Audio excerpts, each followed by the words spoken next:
आज हम भारत में एक बहुत ही गंभीर और जानलेवा समस्या की तह तक जाने वाले हैं। वो है लगातार ढहते पुल। देखिए, एक पुल सिर्फ कंक्रीट और स्टील का ढांचा नहीं होता है ना। वो तो तरक्की का, जुड़ाव का प्रतीक है, जो शहरों को, लोगों को, दिलों को एक साथ लाता है। लेकिन पिछले कुछ सालों में यही पुल लापरवाही, भ्रष्टाचार और न जाने कितनी ही त्रासदियों का प्रतीक बन गए हैं, और इसकी कीमत कई लोगों ने अपनी जान देकर चुकाई है। तो सवाल ये उठता है कि क्या ये सब सिर्फ अलग-अलग हादसे हैं, या फिर इन हादसों के पीछे कोई डिजाइन है, कोई गहरा और खतरनाक पैटर्न छिपा है। चलिए आज इसी की पड़ताल करते हैं। इस संकट का असली चेहरा देखने के लिए चलिए एक ऐसी घटना पर नजर डालते हैं जिसने पूरे देश को सच में हिलाकर रख दिया था। ये कहानी है गंभीरा पुल की। इसके ढहने से बहुत पहले सालों तक वहां के लोग चेतावनी देते रहे, बताते रहे कि जब गाड़ियां गुजरती हैं तो ये पुल बुरी तरह हिलता है, लेकिन उनकी आवाज किसी ने नहीं सुनी, सब नजरअंदाज कर दिया गया। और उस अनदेखी का नतीजा क्या हुआ? 9 जुलाई 2025 पुल ढह गया और 22 लोगों की जान चली गई। सोचिए, 22 जिंदगियां खत्म हो गई, एक ऐसी त्रासदी में जिसे बड़े आराम से रोका जा सकता था। गंभीरा पुल की ये दर्दनाक कहानी। दुख की बात है कि कोई अकेली कहानी नहीं है।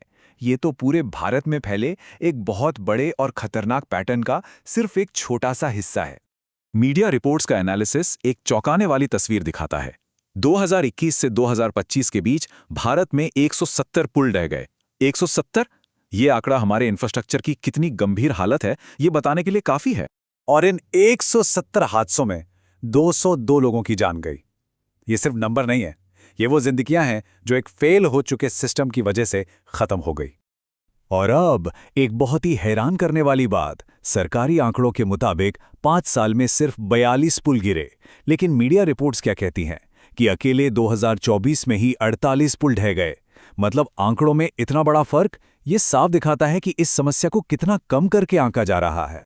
कुछ राज्यों में तो हालत और भी ज्यादा खराब है। बिहार में 26 पुल गिरे, उत्तराखंड में 25 और हिमाचल प्रदेश में 17। ये किसी एक जगह की नहीं, बल्कि एक राष्ट्रव्यापी संकट की कहानी है। तो आखिर ये पुल ताश के पत्तों की तरह ढह क्यों रहे हैं? जवाब हमारे सिस्टम की बहुत ही गहरी दरारों में छिपा है। एक्सपर्ट्स का भी यही कहना है। Indian structural health monitoring society के प्रेसिडेंट सुरेश भल्ला बताते हैं कि हमारे ज्यादातर पुलों को बस बूढ़ा होने के लिए छोड़ दिया जाता है। कोई सेंसर नहीं, कोई रियल टाइम मॉनिटरिंग नहीं। हमारी नींद तब खुलती है जब नुकसान साफ साफ दिखने लगता है या फिर हादसा हो जाता है। इस पूरी समस्या को एक शब्द में कह सकते हैं, सिस्टमिक निग्लेक्ट, यानी प्रणालीगत लापरवाही। ये कोई एक दो गलतियां नहीं है, बल्कि संस्थानों की लगातार विफलता का एक पूरा पैटर्न है। और ये बात हम नहीं, बल्कि भारत के सीएजी यानी कंट्रोलर एंड ऑडिटर जनरल की रिपोर्ट कह रही है। सीएजी की ऑडिट रिपोर्ट ने तो मानो पूरी पोल ही खोल दी। महाराष्ट्र का उदाहरण देखिए, छोटे पुलों के इंस्पेक्शन में 52% की कमी पाई गई। 103 पुल जो खतरनाक थे, उनका कोई स्ट्रक्चरल ऑडिट ही नहीं हुआ, और जरूरी रिकॉर्ड्स वो तो मेंटेन ही नहीं किए गए थे।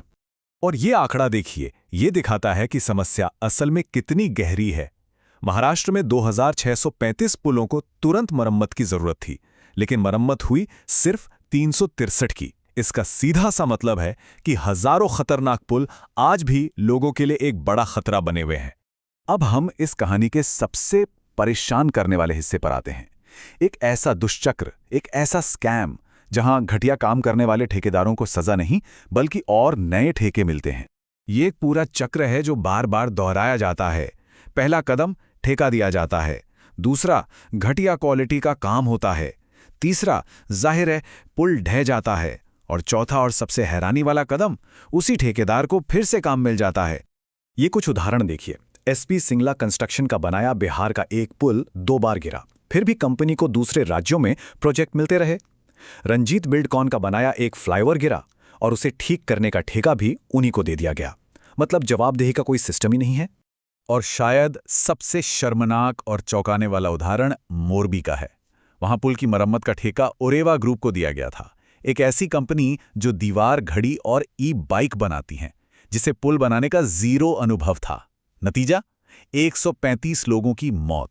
तो सबसे बड़ा सवाल यही है कि यह खतरनाक चक्र टूटता क्यों नहीं है? क्यों बार बार गलतियां होती हैं और क्यों किसी को जिम्मेदार नहीं ठहराया जाता? क्योंकि जवाबदेही से बचने के लिए सिस्टम में ही कई चोर दरवाजे हैं।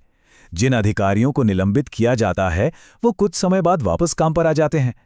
कंपनियां ब्लैकलिस्ट होने से बचने के लिए बस अपना नाम बदल लेती हैं और ठेकेदारों या अधिकारियों पर कोई ठोस कार्रवाई शायद ही कभी होती है। मोरबी त्रासदी को फिर से देखिए। एक तरफ है कारण, एक घड़ी बनाने वाली कंपनी ने बिना फिटनेस सर्टिफिकेट के पुल की मरम्मत की, और दूसरी तरफ है नतीजा, 135 लोगों की मौत। ये लापरवाही और उसके भयानक परिणाम के बीच का सीधा कनेक्शन दिखाता है। तो आखिर में सवाल बस यही बचता है कि अगर ये सिस्टम खुद को जवाबदेह नहीं ठहराएगा तो फिर कौन ठहराएगा?